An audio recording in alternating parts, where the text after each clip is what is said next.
अस्सलाम वालेकुम। Welcome to my channel दुआ उर्दू वॉइस।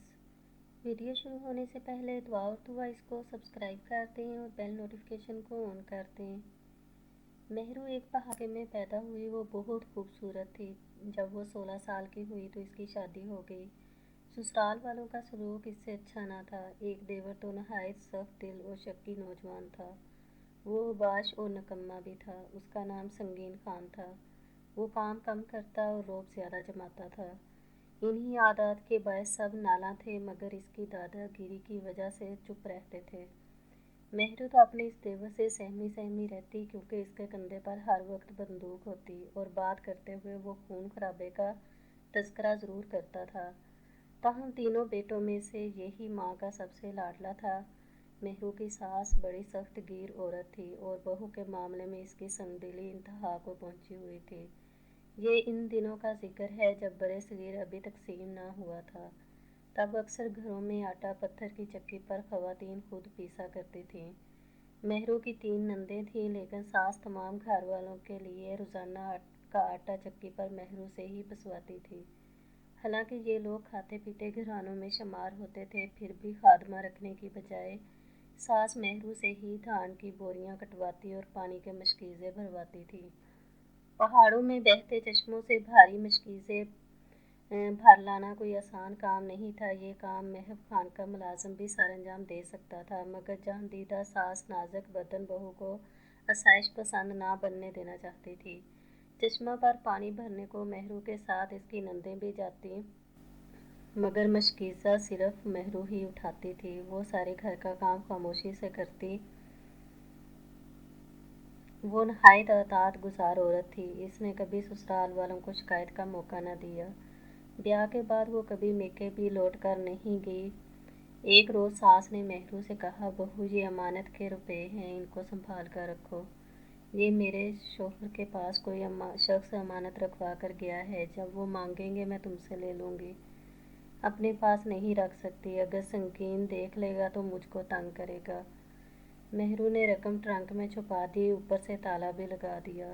जाने कैसे संगीन ने छुपकर ये गुफ्तगू सुन ली। चंद दिन गुजरे तो सास ने अमानत तलब की। महरू ने ट्रंक खोला तो रकम गायब थी। इसके पैरों के तले से ज़मीन निकल गई। अब सास को क्या जवाब दे। वो समझ गई कि यह संगीन खान की कारस्तानी है, मगर वो लब न खोल सकती थी। सास ये बात कहाँ मानने वाली थी, उल्टा इसी पर इल्ज़ाम धर देती। इस ज़माने में 150 की रकम भी 50,000 के बराबर होगी, जबकि एक मकान भी इतनी रकम में मिल जाता था। महरू की समझ में नहीं आता था कि वो क्या करे। गुमसुम ट्रंक के पास बैठी थी। तभी सास अंदर आकर बोली, महरू वो रकम अपने पास ही रहने दे। फिलहाल तुम्हारे ससुर को ज़रूरत नहीं है। जिस शख्स की अमानत है इसे जुम्मे को लौटानी है।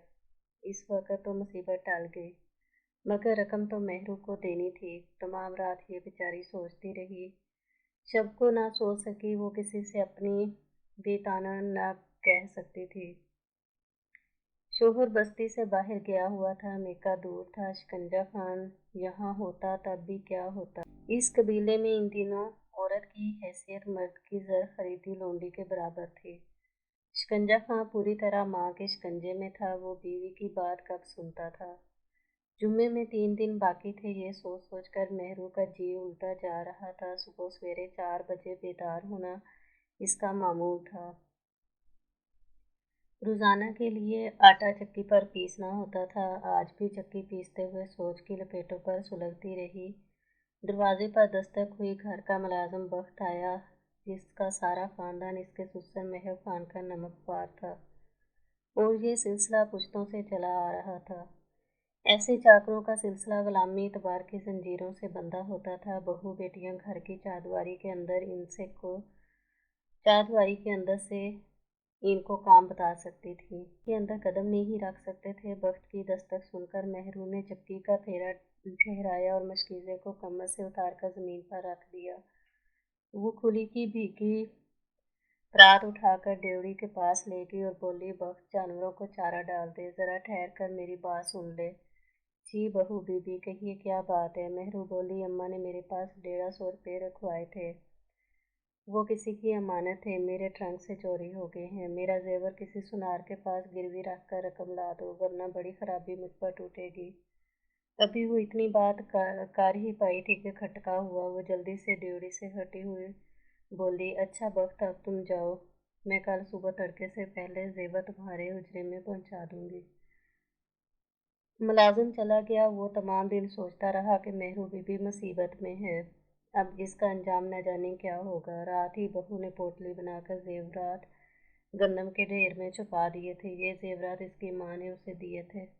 मालिक थी। रात के चौथे पहर वो उठ गई। इसने जेवर की पोटली गंदम की ढेरी से निकाली और दर खोलकर बख्त की कोठरी को चल दी। दरवाजे से इसके हुजरे का फासला 40 कदम होगा। घर की दीवार के साथ ये छोटा सा कमरा बाहर की जानब बना हुआ था, जिसकी छत घर की चारदीवारी से नीचे थी। साथ ही इससे मुतसिल जानवरों का बाड़ा था। दिया बुझा हुआ था, लेकिन सुबह का मुखड़ा रात के घूम रात का रंग फीका पड़ जाता था। वक्त जाग रहा था। मेहरू ने हल्के से दर बचाया और वक्त ने इससे जेवरात की पोटली ले ली। जब मेरा भाई आएगा, रुपए उससे लेकर जेवर चढ़ा लूंगी, मगर ध्यान रखना इस बात की किसी को कानो कान खबर ना हो। वो जितनी तेजी से आई थी इतनी ही तेजी से पलट गई, लेकिन अभी घर की दहलीज पर कदम रखने ना पाई थी कि संगीन खान ने इसको ललकारा, रुक जाओ मेहरू, तुम वक्त के हुजरे से आ रही हो ना। संगीन की आवाज़ सुनी तो इसके बदन में सनसनी दौड़ गई। कदम जमीन ने जकड़ लिए और वो जैसे पत्थर की हो गई। तभी वो घोड़ी से उतर आया और बोला, बगैरत, हमारा भाई घर में नहीं है तो क्या हुआ, हम तो तुझे देख सकते हैं। ये सुनते ही मेहरू ने हिम्मत जमा की और तेजी से घर के अंदर चली गई। मगर संगीन खान, जो इस वक्त न जाने किधर से आ रहा था, बंदूक तानकर खादम के सर पर जा पहुंचा। वक्त बेचारा झोली में मेहरू के जेवर रखे न जाने किन सोचों में गुम था। वो ये जेवर अपने दुपट्टे में बांध कर लाई थी और दुपट्टा अब नौकर की गोद में फैला हुआ था। संगीन ने इसका गिरेबान पकड़कर इसे खड़ा किया तो जेवर और दुपट्टा जमीन पर गिर गए। दुपट्टा उठाकर संगीन ने जेवर दोबारा इसमें डाल लिए और वक्त को धक्का देकर बोला, नमक हराम, तेरी ये मजाल। फिर इस पर लातों और मुक्कों की बारिश करते हुए कहने लगा, अभी तुझे बंदूक से हलाक कर डालता, लेकिन इसका फैसला भाई के हाथों होना चाहिए। इस वक्त तक इस कोठरी में तो मौत का इंतजार कर, जब तक भाई लौट कर नहीं आ जाता। ये कहकर इसने हुजरे के दरवाजे पर लगी लोहे की जंजीर वाली कुंडी बाहर से चढ़ाकर ताला लगा दिया। उधर मेहरू जान चुकी थी कि अब इसकी मौत यकीनी है। नौकर की कुटिया में कदम रखकर इसने जो फाश गलती की थी, इसकी सजा इसे मिलनी थी। देवर ने इस पर बदकारी का इल्ज़ाम लगा ही देना था, क्योंकि इस घराने की औरतें मुंह अंधेरे यूं ही घर से बाहर कदम नहीं निकालती थी। ये बात बहू को खूब अच्छी तरह मालूम थी। संगीन खान के पास भाभी को ब्लैकमेल करने का पूरा जवाब तो मौजूद था। शिकंजा खान यकीन करे न करे, ये दास्तान इसके गोश गुजार होनी ही थी, मगर ये भी क्यों यकीन न करता। वक्त कोई बूढ़ा खोसट शख्स ना था, भरपूर तनुमंद खुश शक्ल जवान था। इल्ज़ाम लगने पर मेहरू के लिए इस इल्ज़ाम की सफाई मुमकिन न थी। अब जान बचाने का सिर्फ एक ही रास्ता था। वो किसी तौर इलाके के सरदार के घर जाकर पनाह ले ले, जो इनके कबीले का सरखील था, मगर वो बड़े खान के किले का रास्ता भी न जानती थी। वो अपने घर से फरार होकर रहबर खान की पनाह में पहुंच जाती तो इसकी जान बच सकती थी। नेहरू की बात तो किसी ने भी न सुनी, मगर संगीन के बयान के बाद वो तमाम घर वालों की नज़रों में हकीर हो गई। सास नंदों ने झिड़का और ससुर ने इसे देखकर मुंह फेर लिया, जबकि देवर इसके खून के प्यासे हो गए। अब इंतजार था तो शिकंजा खान का, जो अभी तक घर नहीं आया था। जान किसे प्यारी नहीं होती। मेहरू तो फिर 16 साल की अलहड़ लड़की थी। वो यूं वो यूं बेमौत मरना नहीं चाहती थी। अगर शोहर की खाइन करार पा जाती तो रिवाज के मुताबिक मीके वाले भी इसको पनाह नहीं दे सकते थे, और ससुराल में तो बस चंद सांसों की मोहलत थी। आधी रात को जब सब घर वाले सो रहे थे, इसकी सबसे छोटी नंद को जाने कैसे इस पर रहम आ गया, क्योंकि माँ तस्करा कर चुकी थी कि मेहरू के ट्रंक से रकम गायब हो गई है। जाहिर है कि ये रकम गायब करने वाला भी संगीन ही हो सकता था। इस लड़की ने रात को माँ के पल्लू से चाबी खोली और कमरे का ताला खोलकर मेहरू से कहा, अगर भागना है तो भाग जाओ, सुबह तक लाला आ गया तो फिर तुमको मरना ही होगा। मेहरू बोली, अगर इन लोगों ने कसम उठवाई कि मेरे कमरे का ताला किसने खोला तो तुम क्या करोगी? तेरी जान बचाने को मैं झूठी कसम उठाने का गुनाह अपने सर ले लूंगी, क्योंकि मुझे यकीन है कि तू बेगुनाह है। ये सब संगीन की चाल है, वो अपनी चोरी खुलने से डरता है। ये हाथ चूम लिए तब वो बोली, तुम दरवाजे से नहीं निकलना, तुम ताकि से किसी तो और निकलो और मैं अपने कदमों के निशान मिटाती हूँ। ये ताकि एक छोटी खिड़की थी जिसको बाहर से जंजीर डाल दी गई थी। नंद ने जंजीर खोल दिया और मेहरू को बाहर निकलने में मदद की। दरवाजे को नंद ने दोबारा ताला लगा दिया। कच्चे फर्श से अपने कदमों के निशान भी इसने मिटा दिए और आकर अपने बिस्तर पर दराज हो गई। मेहरू के दो देवर शिकंजा को लेने बस्ती चले गए थे और तीसरा गहरी नींद सो रहा था। सुसन ने कुछ खटका सुना मगर खामोश पड़ा रहा। मेहरू ने घर से बाहर आते ही खूंटे खूंटे से बंधा खच्चर खोला और इस पर सवार होकर किसी अनजाने रास्ते पर चल पड़ी। वो रास्ता जो इसे घर से बहुत दूर ले जाने वाला था। काफी आगे जाकर इसने खच्चर को वापस घर जाने वाले रास्ते पर हाँक दिया और खुद पैदल चलने लगी। तमाम रात वो कहीं रुके बगैर चलती रही। एक दिन के सफर के बाद धक्कन इस पर इतनी गालब आई कि वो गिर गई। सामने किसी बस्ती की रोशनियां नजर आ रही थी। रात सर पर थी तो आकब का खौफ और मौत का यकीन था। फिर भी सांस की डोरी को मजबूती से थामे वो अपने खुदा से मदद मांग रही थी। लड़की को सड़क के किनारे गिरा हुआ पाया तो गिरी हुई मजबूर को सहारा देकर उठाया और अहवाल दरियाफ्त किया। मेहरू ने अपनी मुसीबत इस उम्र रसीदा शख्स को बता दी। वो बोला, आओ मेरे साथ, यहाँ कोई रहबर खान नामी सरदार नहीं रहता, तुम किसी और तरफ निकल आई हो। वो शख्स अपने वो शख्स इसे अपनी बस्ती के सबसे मुअज़्ज़ज़ आदमी सैयद रोशन शाह के पास ले गया। ये शख्स नेक, रहम दिल और सच्चा इंसान था। जब मेहरू ने रो रो कर इसको अपनी दास्तान सुनाई तो इसने लड़की के सर पर हाथ रखकर कहा कि तुम अब मेरी पनाह में हो और आज से मेरी मेहमान हो। जब तक मेरे जिस्म में सांस है तुम्हारा कोई बाल बीका नहीं कर सकता। झूठ क्या है और सच क्या है इसका मैं बाद में पता चल जाएगा। तुम बेखौफ होकर मेरे घर में रहो और हर फिक्र से आज़ाद हो जाओ।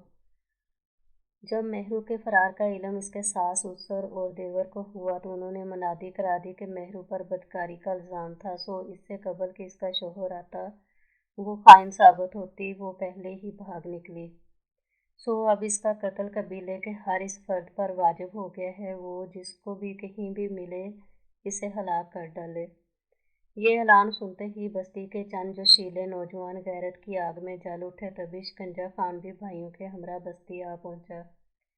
ये नौजवान इसके हमरा असले से लैस होकर मेहरू की तलाश में रवाना हो गए। कुछ दिनों की भाग दौड़ के बाद पूछते पाछते बिलाखिर वो सैयद साहब के पास पहुंच गए। उन्होंने सैयद साहब से कहा कि मेहरू हमारी मुजरमा है, लिहाजा इसको हमारे हवाले कर दो कि हम इसको अपने कबीले की रीत रिवाज के मुताबिक सजा दे सकें।